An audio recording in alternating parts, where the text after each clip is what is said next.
Fenomena terlambat menikah sebenarnya merupakan peristiwa lumrah dalam kehidupan manusia. Sejak zaman dulu hingga sekarang selalu saja ada orang yang terlambat, gagal, atau tidak sempat membangun rumah tangga.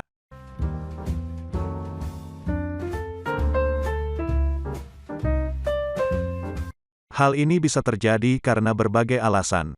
Ada yang karena trauma cinta, kelainan fisik, tidak menemukan jodoh, hingga karena peristiwa alamiah lainnya.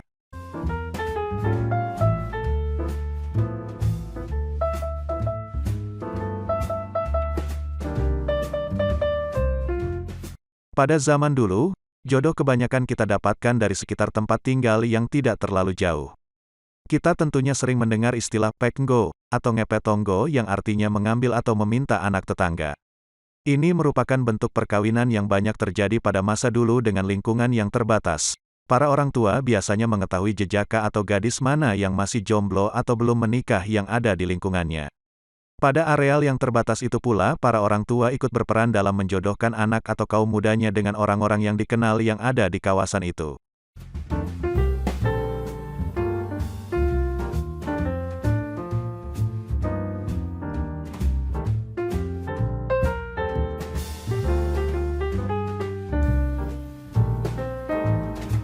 Namun sekarang, ketika pergaulan semakin luas dan kesibukan semakin menyita waktu, banyak orang justru semakin jauh dari jodoh. Mereka baru menyadari kebutuhannya untuk menikah setelah menginjak usia senja. Usia saat menikah pun semakin mundur. Mereka menghindari bantuan orang tua dalam mencari jodoh karena dianggap kuno. Pada posisi inilah teknologi komunikasi maupun media massa mengambil peran sebagai comblang alternatif.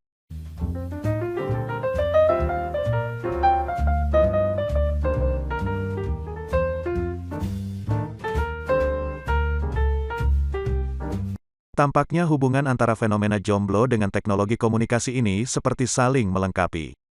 Meskipun kemajuan teknologi menyebabkan manusia makin sibuk sehingga kurang memikirkan jodoh, namun mereka membutuhkan teknologi komunikasi untuk mewujudkan kebutuhan naluriah ini.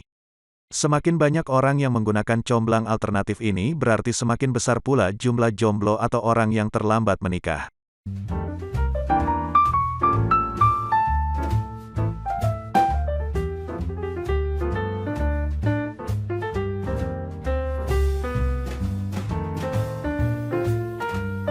Sejumlah fakta di lapangan memperlihatkan kecenderungan semakin banyaknya jumlah orang yang terlambat menikah. Fenomena ini merambat secara cepat terutama di kota-kota besar. Namun data pasti berapa jumlah mereka tampaknya sulit didapat. Fenomena ini mirip problem pengangguran tersamar di mana posisi mereka sulit dikategorisasi. Secara fisik, umur, dan mental mereka sudah dianggap sangat dewasa, yang mestinya sudah berumah tangga. Namun dari segi sosial status mereka terasa tanggung dan tidak jelas. Fakta yang bisa dicatat untuk mendukung sinyalemen ini diantaranya adalah munculnya biro-biro jodoh maupun media-media kontak jodoh yang memanfaatkan kemajuan teknologi komunikasi yang sangat menyolok terutama sejak beberapa tahun terakhir.